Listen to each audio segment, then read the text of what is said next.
Right. Okay, so this is awesome because today we'll be looking at some great stuff, right? And if you're just joining us, I would want to say share the link, um, get as many persons as you can to join us live, right? While we'll deep dive into this training. Okay, so I'm super excited for this, and let's see what we can achieve today. All right, so let's get started. Of course, the very first place I would want to start is for you to um, understand your CSS and understand your div tags, right? Or precisely your HTML tag, right? It's very important that you understand all these things because, of course, it's going to help you. So, what I would typically advise is for you to go to futurelab.ng. So at futurelab.ng, you can just check out the games section. So there are a lot of games here, right? Interactive tools here that's going to help your logical sense in coding as well as help you on this journey. So for tags, right, you can just come here and you would see um, some some stuff that just test out your knowledge on these things, right? Very importantly. And more so, you can as well just check out um, several stuff, right? So this is for the next one. Of course, you know that would be p tag, and the next one is going to be anchor tag, right? So there are a whole lot of tags, right? So you'd have up to stage 5, right, where you start playing advanced sections and the rest, right? Okay, so you can as well test it out for CSS, right? So we have the classic CSS, right? And we have the Tailwind CSS. Of course, there is the Flex, and there is the Grid. And you can decide to try it out with a friend, right? So just test out or flex your knowledge on these, right, with a friend. Very, very important, right? So having done all of those, right? So let's quickly jump into the purpose or the essence of today's learning. Today we'll be doing something super awesome, right? So more or less like our very first step in trying out Flask, right? So that means you developing something with Python, right? So let's just start up this window. And this is going to spin up our VS Code. So this is where we'll be coding from. Okay, so of course I would quickly want to call up my terminal, right? So now that my terminal is active, the first thing I will want to do is to start creating folder or navigating to the point where I would need to create folder. All right, so I'm just waiting for the terminal to spin up actively, and once it's up, we can start copying. All right, so a lot of stuff is running here, so it's making it out slow.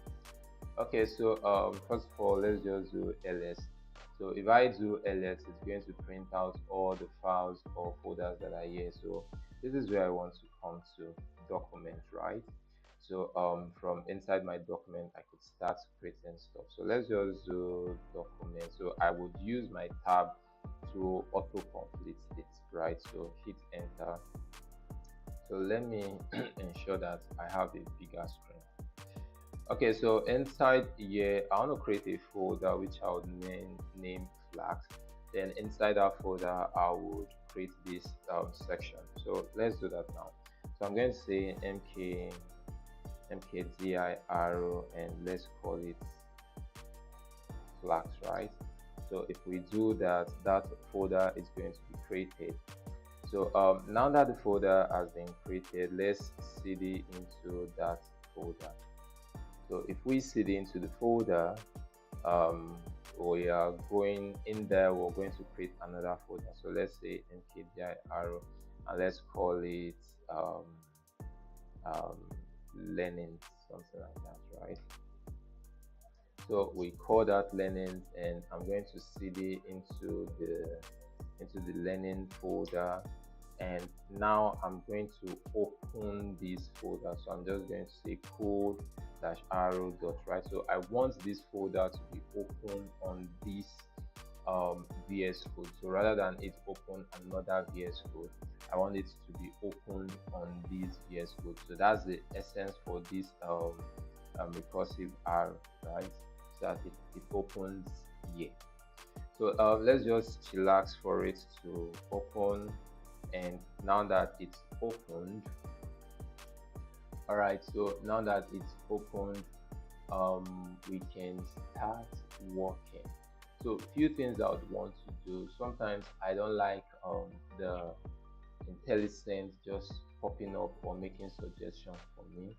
So what I want to do is just to shut it down so that it doesn't it doesn't make suggestion for me, because in most cases it sort of like make wrong um, suggestion, which I typically wouldn't like. All right, so now that this is opened, we can confirm that we're on the learning folder. These are stuff here, right? So the first thing we would want to do is to create a virtual environment, right? So let's quickly do that. So that will be python -m vmv, which is venv, and we'll do that again. Oh, so I just saw an error there, right? So we didn't spell python properly. So let's make that correction, right? So I'm just going to add p there. So what this is going to do is going to create a virtual environment, right? But from my observation, always it would want to create and at the same time activate. So in the point of activating it, right, this might crash, right? So what we're now going to do is once it crashes, we are going to spin it up again. So let's just chill for it to finish it then. Okay, we're still waiting. So the venv has been created. So we're still waiting, we're still waiting, we're still waiting. Okay, so typically this shouldn't take too much of time, but I guess because of the network or something, right, I can't really tell why excuse me, why it's taking this long.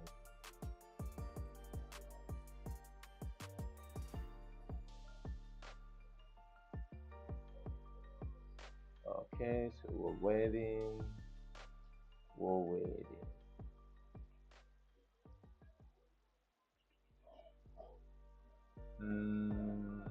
Okay, good.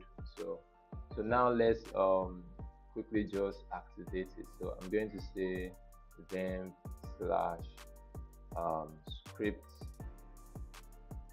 slash activate and hit enter. So literally this is where we want to get to. So then scripts and activate, right? So that's what we want to do. So once it's activated, you're going to see these, right? So that tells you that um, the virtual environment has been created. So the next thing we're going to do now is for us to just, very simple, right? Just do a pmp install Flask, yeah, because this is what would basically be using. So this is going to take a while, or it's going to take a very short while, because Flask is a very light light stuff, right? So let's just chill and get it done. Yep, we're waiting for it to be installed. So now it's installing. It shouldn't take too much of the time. Okay, installing. Yes. All right. So that has been installed. So still installing, still installing, still installing. Good.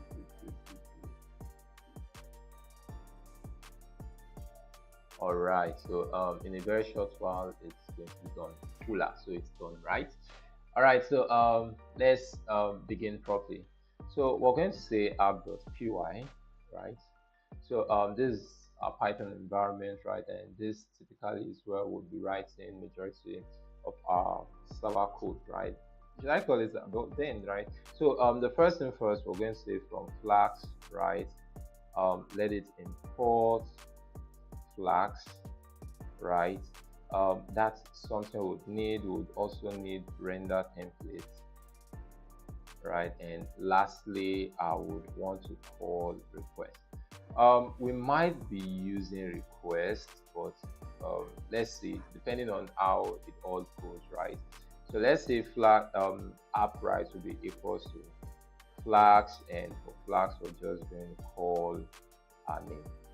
Okay, so the next thing, excuse me, the next thing which would want to do is just to put up a condition, right, that ensures that once we have this main, then our program can run.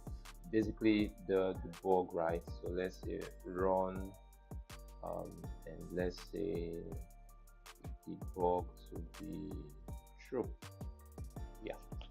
Okay, so this is basically all we need to do. Then the next thing I would want to do at this point here is just to create a route so that we can see what we're doing. So first of all, so let's just say app.route, and in the route let's just do a / right. So this is majorly a declarator, right? So majorly a declarator. So now I'm going to come down here to create more or less like okay, so let me just say an index function, right? So in here I just going to say return, this is the first call, right? So save that. Once that is saved, let's come here now and say python app.py. So if we do python app.py, that's now going to spin up our Flask, and once our Flask is spinned, we can now check it out, right? All right, so now it's been spinned. So let's see. So if we run this URL, which is precisely this URL, yeah, so we're going to see this code. So congratulations, my friends, you just wrote your best Flask code, right? And of course this is the server side, right? And of course when we are doing Flask, we might want to do a front end side, right? So let's quickly do that, right? So that that would now enable us to do other awesome stuff, right? So if I come down here, so let's just create templates. So the reason why we're creating this template is so that we can be able to do something like an HTML front end side of things, right? So if I do this spin up this boilerplate, right? So from here we can now say, oh, we want this to be like our home screen, and in here we can just do something like, let's say main. So let's say something like main, and in this main I can call let's say p tag, and I say this is the main screen. All right, so I save this. Now inside our py, which is our server, so let's make it possible for it to read this. So what I'm going to do is, let me just comment here off, so that everything here I can remove it. So rather than that, we'll just say return template, and that template should be reading the index.html, right? So if we save this, come back here and refresh here. So once we refresh here, remember that what we call there is, this is the main screen, right? So if we come here, we're going to see this is the main screen. And the title is now going to be home screen, right? Which is super amazing. All right, so having done this, right, the next thing we need to do now is to sort of like make it look good, right? And typically I would want to use Tailwind, right? And that's the key reason why you have futurelab.ng, right, to help you in your tailwind practice, right? So just come here, make practice, right, and in here we'll be using tailwind. So we're going to get tailwind from the DNS, right? So let's call our script. So once we have our script, it's not closing, so let's close it manually. All right. So in here we're just going to call the source to be HTTPS, and that's going to be cdn.tailwindcss.com. So we save this. So once we save these, if we come here and refresh, we wouldn't notice anything different. Oh, we did notice, right? And the reason for that is because Tailwind automatically remove all the what's it called now? All the styling that is tied to p tag, div tag, main tag, and so on and so forth. Even the h tag, right? So for example, if I come here and I do, let's say, h1, we know how um, we know how this should be, right? Bold, big, right? That is how this should be. But because we're using tailwind, right? So if I should refresh here, we'll just see it like normal p tag or normal plain tag. But look, if I should remove tailwind, now tailwind is not being active, right? And I refresh here, we would see the typical h1 tag behavior. Again, of course, I would want my tailwind to be active, right? So if I come here now and refresh again, we would see the tailwind behavior displaying.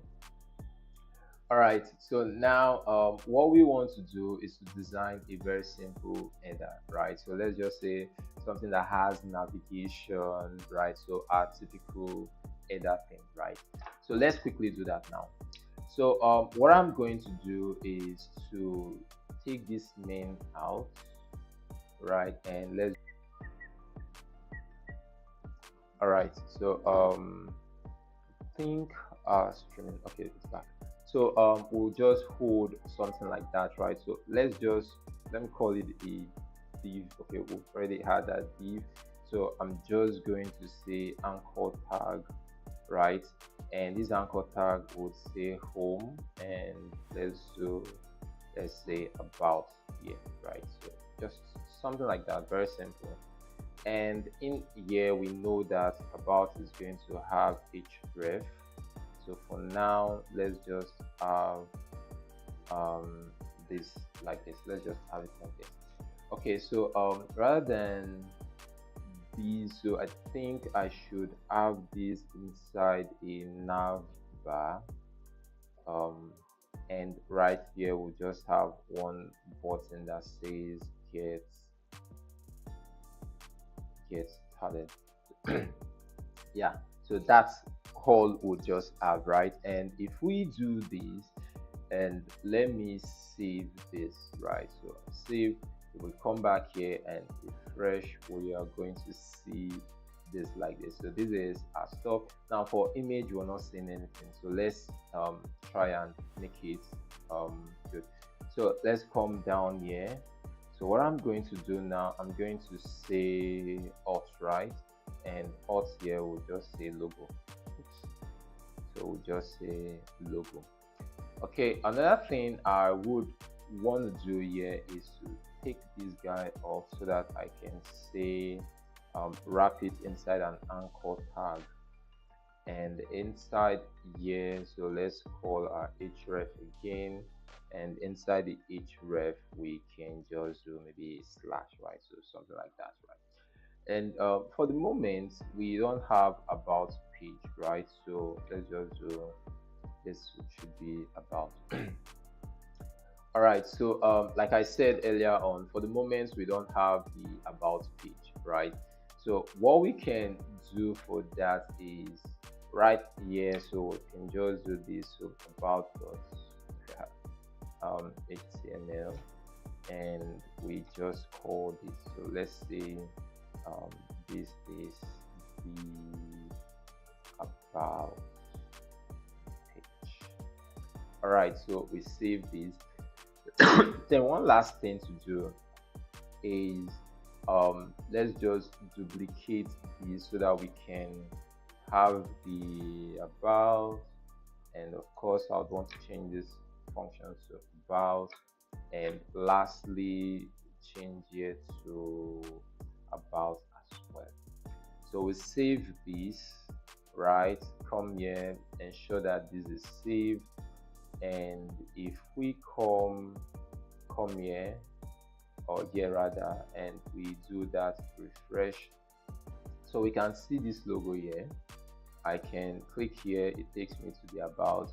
But if you observe, we don't have a way of bringing it back home, right?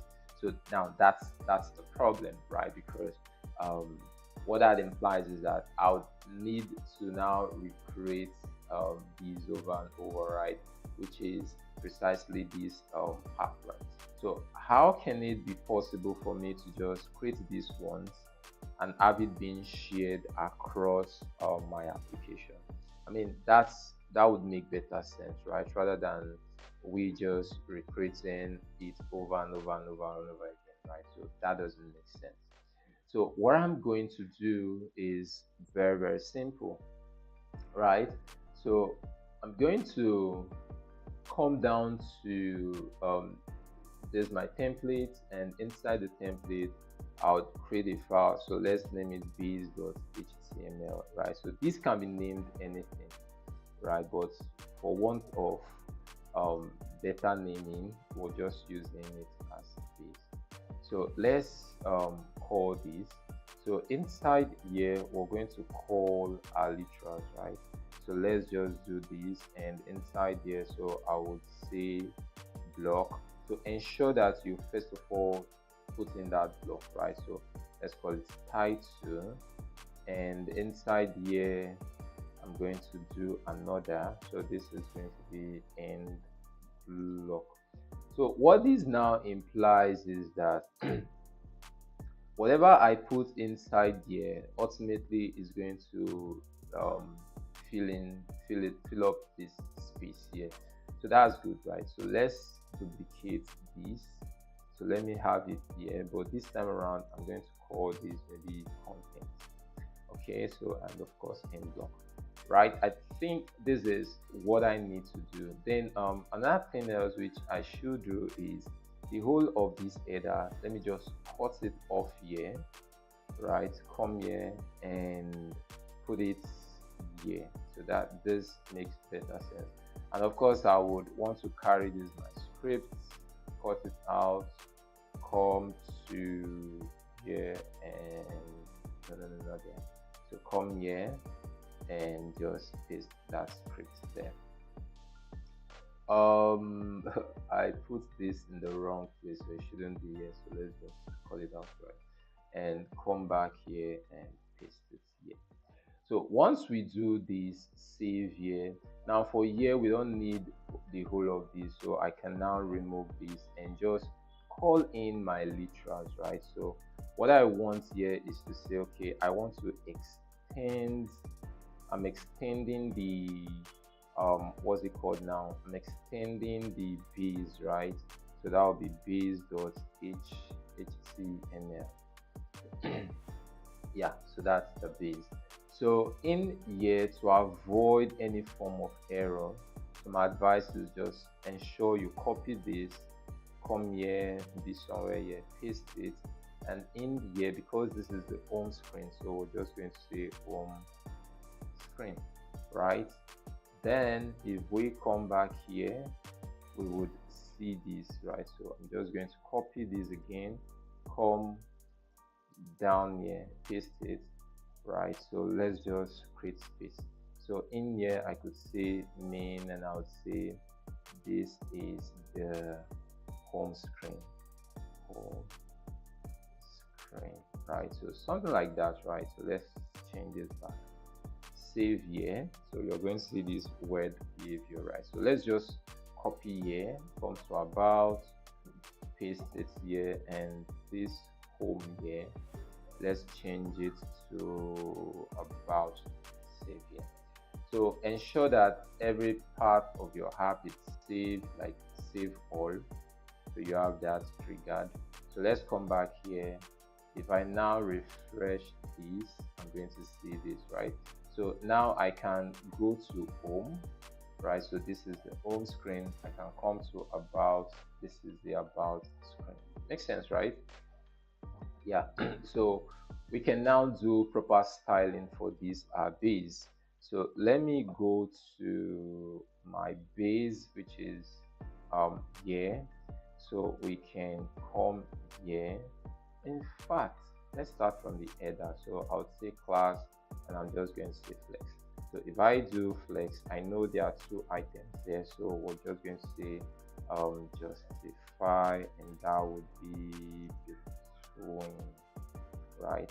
So if we save this, come back here, or rather here, and refresh, we see this is good. So for here now, we need it to be flex as well. So that would take me to here. So I'm just going to say class visible flex, and let's do a gap of, let's say, 4. So if we save this and we refresh this, we see this. So that's good. But the fact that here is touching the end and here is touching the end doesn't make sense, right? So what I'm going to do now is to come here, and I'm going to say padding X. In fact, no, yeah. So let's say padding X to be 4 or maybe 3, then H to be let's do 55px, right? And of course I would want to say items to be center. So if we save this, come back here, and we refresh, we'll see something like this. So this looks pretty good, right? Yeah, it looks pretty good. Okay, so I want to get maybe like a logo which I would going to use, or I'm going to use. So let's see if I have um, Future Labs logo here. So let's see. I think I should have the logo here. Alright, so if I can't see it, so let me just go save as image, right? And on save as image, so I'm having it in music, so save that there. Alright, so I can come and spin this up, but while that is loading, right? So let me just come here and do something like this. So let's call this static. I can call it static, I can call it source, it doesn't really matter. So in here, I know I have it in image, so rather in music. So in music, here that I have, so I'm going to put it in there. So we have this. So let me change it, right? So change it to, let's just leave it like that, right? Okay, so what we want to do is to call it here. So I'm going to go back to my base in the URL. So I'm going to say src, and that would give me, so I could say URL, right, for, and if you'd remember, it is static, right? And I'm going to say what's the file name. So the file name is logo.webp, right? So that's the file name. So if we save this, come back here and do a refresh, we'll see one big thing. All right, so what we can now do is to resize it, right? So I'm going to come down, and I'm going to say let the width be equals to maybe 100, right? So if I save that again, let's try that. So this looks fairly better, right? So if I'm here and I click here, it should take me back up. I'm about, and I click here, it should take me back up. So that's good. We need to create demarcation between these two, right? So let's go back to here. So we're going to call a class, and I'm going to say reflex, I so let's do align items to the center, and I'm going to give it a gap of, let's say, 2. Yeah, so that's good. Okay, so something we can quickly do is just to style them, right? So I can say let the background color, let it be red, and let it red be 500. I know this doesn't look good, right? But I just I just want to do something, and I think this should only happen when we over, right? Then let's do P to be PX to be maybe 4, then PY to be 2. Okay, so save this. Then let's just do rounded to BMP, and I think the text should be this, right? So let me just, okay, so let's do transition to be maybe um ease. Let's do ease. Then duration should be maybe 350. Okay, so that seems good to me. So I'm going to copy this and have it here as well. Okay, so let me refresh and let's see what we've done. Okay. Okay, so somehow the space between them doesn't look too good. All right, so let's see what has happened. Right, and let me check. Okay, so that seems good, but to a very large extent, right, you can see this gap between them. I kind of don't like it, right? All right, so something else I think we can do. So for me, it's just this gap, right? So that's what I don't like. I think what I can now do is let's see, I can reduce this to like maybe 1. Yeah, I think that's what I need to do. 1, save that. Let's try it out and let's see. Okay. Then this is too high, so let's change. In fact, so let's just do P1, right? So yeah, that's okay. Then something else we can do is to say over, then the text should be white, right? So let's test it out. So if I should refresh, we have this. Yeah, okay, not bad, right? All right, that seems good. I think I should just change this to 8. All right, so that seems good. Then for here I can just say class, and let's say so let's do the text to be Excel. Let's ensure that the font is bold. Let's ensure that the font is bold, and most importantly, I would want it to be uppercase. So if we should refresh this now, yeah, so we get something like this, which is what I want. So if you look at this, I'm not sure it's well aligned, right? So let's come back here, and this is the guy that holds it. So I'm going to say items to be center. All right, so let's see these. I'm not feeling it as well. Let's see. So we have this guy here, and we have so let's see. Yeah, we have this guy here. So items flex. So let's say h to be 4. So once there's a height, I believe I'm still not getting it right. So all right, so that's good, right? So we can now navigate between these different pages, right? Yeah, so we can navigate between the different pages, right? Okay, so that seems good to me, right? So what we've achieved is we've been able to call a local image or static file, right, on our screen.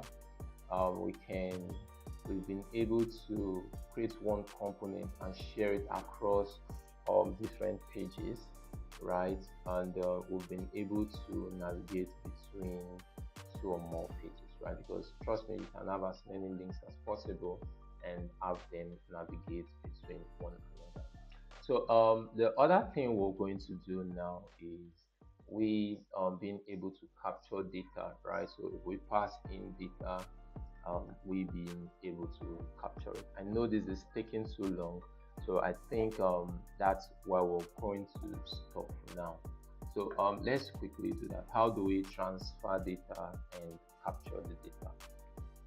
So if I come back to this part here, and right about here I want to create something. So let's say we create a list of fruits, right? So let's say we have apple, or let's say list of names.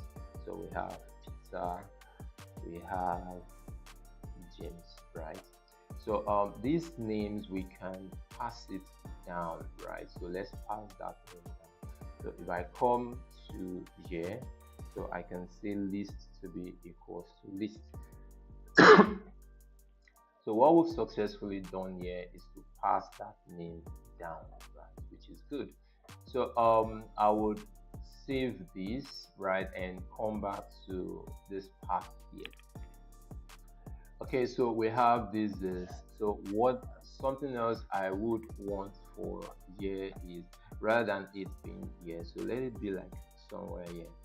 So the first thing I would want to do is to sort of like give it a class, and in this class I'm going to give it a width of, like, say 8, right? Yeah. So remove this so that I can put a div and pass it here. So this is the one I want to be at the center. So class, I'm just going to say justify to be center, and let's do a width of 4, right? And of course we'll need flex, right? So if I do that and I save this, we see this here. So that's good. Something else I will want to do is to give it a margin bottom of about, let's say, 10. So that's good. Now let's call the list, right, which we pass from the server, right? Basically that could play like our database, right? So this list we pass here, so let's consume it here. So what I'm going to do is to call a div, and inside this div I'm just going to pass an iteration, right? So first of all we pass in that literal. So we say for, let's say, x in the list, right? Ensure to close whenever you open, because there's high chances that you might forget, right? So end for, right? So remember that this is a for loop, right? So we're ending that for loop, right? So inside here now I can now do maybe p block, right? And inside that p block I would pass I, right? And save. So if I save that, come here, refresh here, let's ensure, since we changed the server, right? So let's ensure that we start this again. We restart our server. So if our server peaks, so let's just chill for our server to peak. So once our server peaks, okay, so the server is up now. Let's refresh here, and so while we wait for our server to peak, all right, so that's good. Okay, so let's come back home. Why can't I see this guy? So let's check to verify. So we have our list passed down, and let's come here, Oh, sorry. So I'm using I instead of X. My bad. So save that, come here, refresh, and pull out. So we can see we have pizza, we have jeans. So that's good, right? Okay. So this is how we get data from the server and we display that data in our list. Okay, so something else I would want us to still achieve is for us to, so let me just create more or less like a div, right? And in fact, this div should be self-closing, so more like a demarcation, right? So let's call it class, and I'm going to do um, my to be maybe 8. Then I'm going to say border top, right? Let's just do 1, or let's do 2, right? So the width to be full. So if we save this and we come back here and do our refresh, right? So we're going to see this line, so that's what I want. So underneath this line, we want to put an input form. So let's come here and let's just do this, right? So we're going to say input, right? And here we're going to pass in button, right? Which we would say maybe submit. Okay, so inside this our button, let's pass maybe like 3 things. So placeholder first, and we'll say enter an item. Okay, so if we say enter an item, and let's do a class, and I just want to do border, and maybe py to be 2, pl to be maybe 2 as well. So let's do py to be 1. Then right here we're just going to call class, and let's do let's do border as well, and let's say rounded to be let's do end. So if we save this, come here again, refresh, I think right about now, right, what we can do is reduce here. So let me